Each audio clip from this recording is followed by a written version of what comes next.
السلام عليكم ورحمة الله وبركاته. اللهم صل وسلم وبارك على سيدنا محمد وعلى آله وصحبه أجمعين. جمعة مباركة عليكم يا حبايب قلبي، وعلينا وعلى أمة محمد أجمعين يا رب العالمين. جيت لكم النهاردة كده بروتين لذيذ، لمة العيلة كده ويوم الجمعة. يوم الجمعة ده بصراحة بيبقى حاجة كده لذيذة.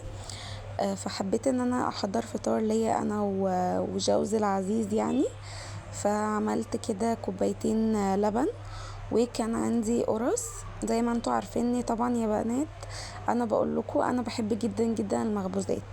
فكان عندي قرص يعني بالعجوة وبالسكر، فحطيتها وقلت ايه نفطر كده فطار خفيف علشان خاطر ايه هعمل الغدا، وان شاء الله باذن الله نتغدى بدري يعني اليوم ده.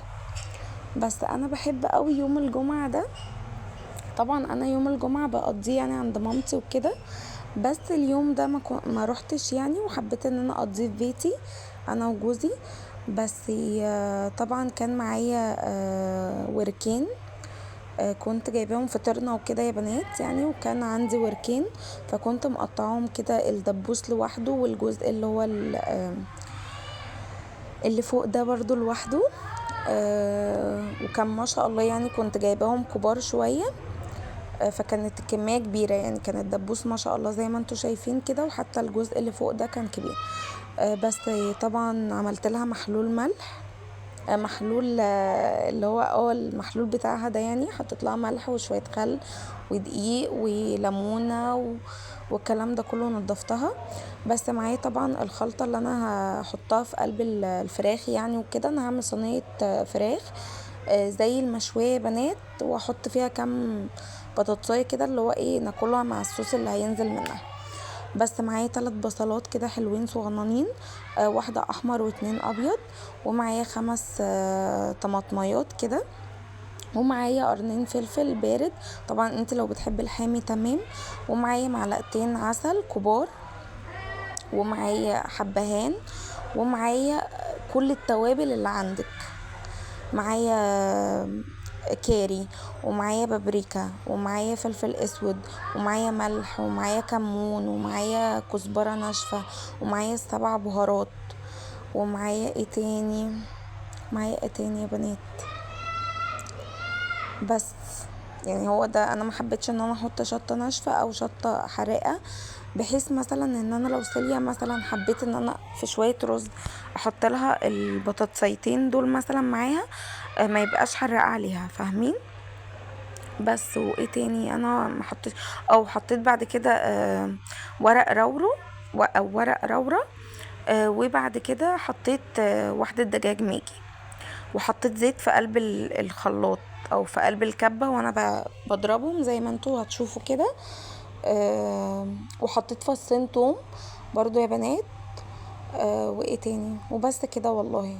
بجد بجد يعني انت هتاكلي صينية بطاطس بالفراخ او صينية فراخ، بجد بجد احلى من المشوية بكتير، والله عن تجربة. خديها مني كده الوصفة دي وطبقيها، وان شاء الله بإذن الله بألف هنا وشفا على قلبكم. بجد بجد على طول هتعملي الوصفة بالطريقة دي يعني. كل الفراخ بدل ما تسلقيها وهتحمريها، لا هتعملي الصينية دي على طول هتعتمديها. بس طبعا حطيت عليها الفراخ وكده، وهشيل كوباية منها. هتشوفوا بعدين الكوباية دي هعمل فيها ايه يعني، هزودها.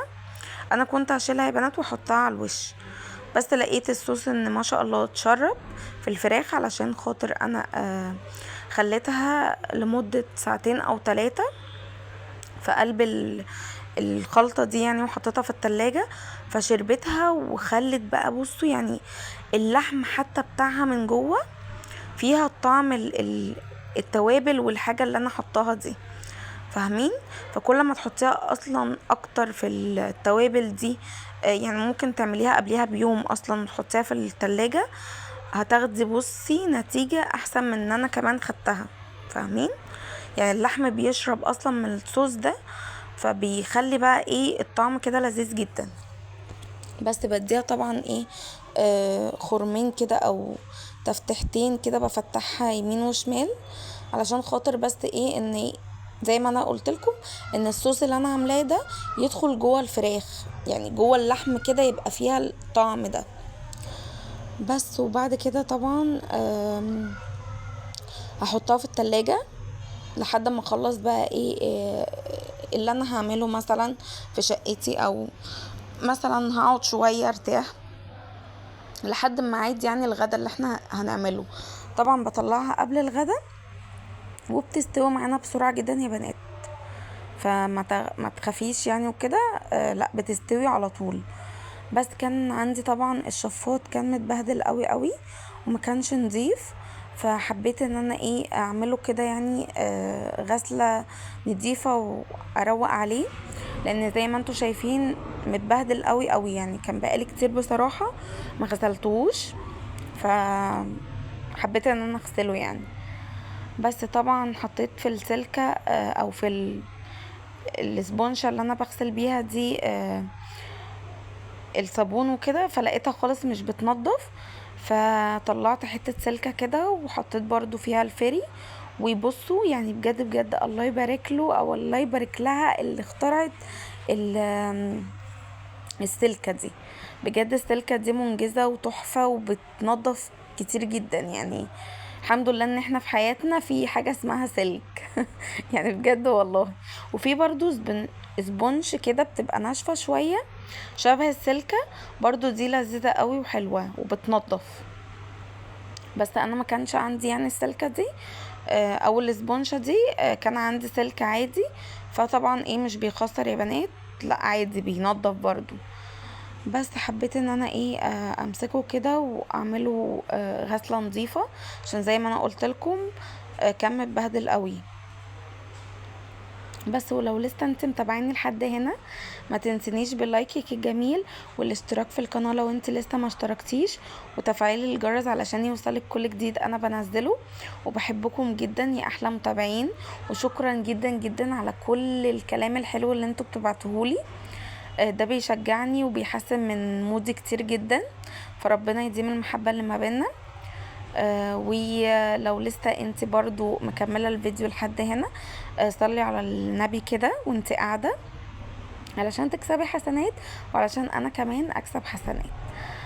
بس كده خلصت اللي بره كده. وبعد كده هدخل في الريش بتاعتها. كانت بصوا زي ما انا بوريكم كده كانت مبهدله قوي قوي يعني، مش عارفه انا بقالي كتير قوي فعلا، بتهيالي بتاع 5 6 شهور كده ما عملتهوش، فكان بالمنظر اللي انتوا شايفينه ده. هو ليه حق بصراحة يعني انا على طول بصراحة كل ما ادخل المطبخ سواء بقى انا بعمل كوباية شاي يعني انتوا فاهمين، بيخلي كده يعني برضو في نفس بيتجدد وبيسحب كل الحرارة، وبيخلي كده لا يعني فاهمين. المطبخ بتاعي عشان ضيق فبيخلي النفس كده كويس، فانا اول ما بدخل اصلا المطبخ بعمل حاجه مش بعمل حاجه بقوم شداه ومولعاه بس يعني انا في اعتقادي زي المروحه، هو مش شفاط، هو بالنسبه لي مروحه في المطبخ. بس حبيت ان انا بقى زي ما انتوا شايفين كده يعني اغسله غسله نظيفه قوي.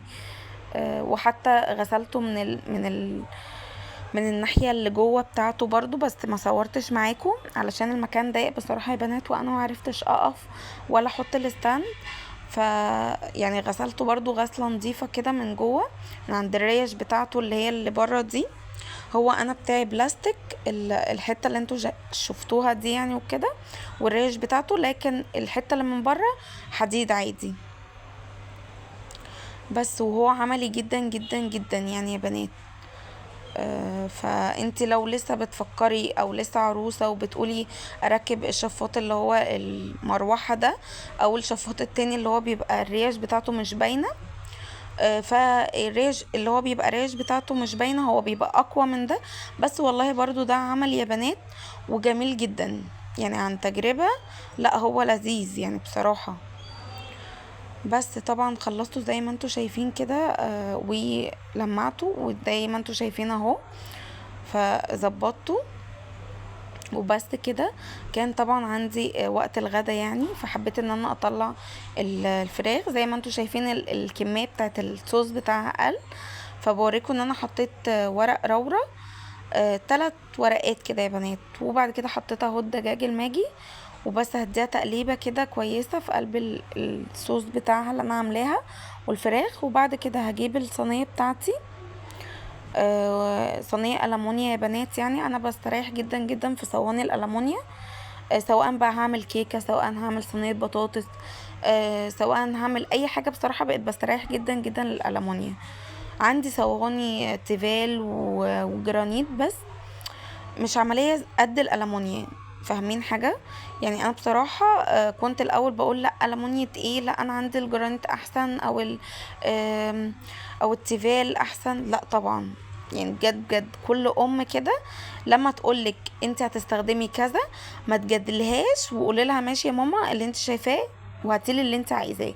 فاهمين؟ علشان احنا طبعا بنبقى واخدين الاول بالشكل، بس بنندم بعدين. فالحمد لله يعني ان ماما مشت دماغها او كلامها عليا، علشان خاطر ايه، ان هي تجيب لي الالمونيا برضو. بس طبعا بحط شويه زيت كده من الوش، وبولع عليها النار، وبحط عليها غطا علشان طبعا ايه، عندي الفراخ تستوي والبطاطس برضو، فاهمين يعني تستوي. طبعا لما استوت حطيتها على الشواية من فوق في الفرن. وبجد بجد يا بنات احلى طريقة فراخ ممكن تجربيها. يعني بصوا تحفة، هي مش محروقة، هي شكلها تحفة. بس كده عملت جنبيها شوية رز بشعرية وزيتون مخلل. كان اخوات محمد يعني ربنا يبارك لهم، كانوا جايين من مرسى مطروح فجايبينهم لنا. فتحفة تحفة تحفة بصراحة يعني يا بنات الزيتون ده. وبس كده يكون الروتين بتاعي خلص. اشوفكم تاني في فيديوهات تانية جديدة، وبحبكم قوي، ودمتم في رعاية الله، والسلام عليكم ورحمة الله وبركاته.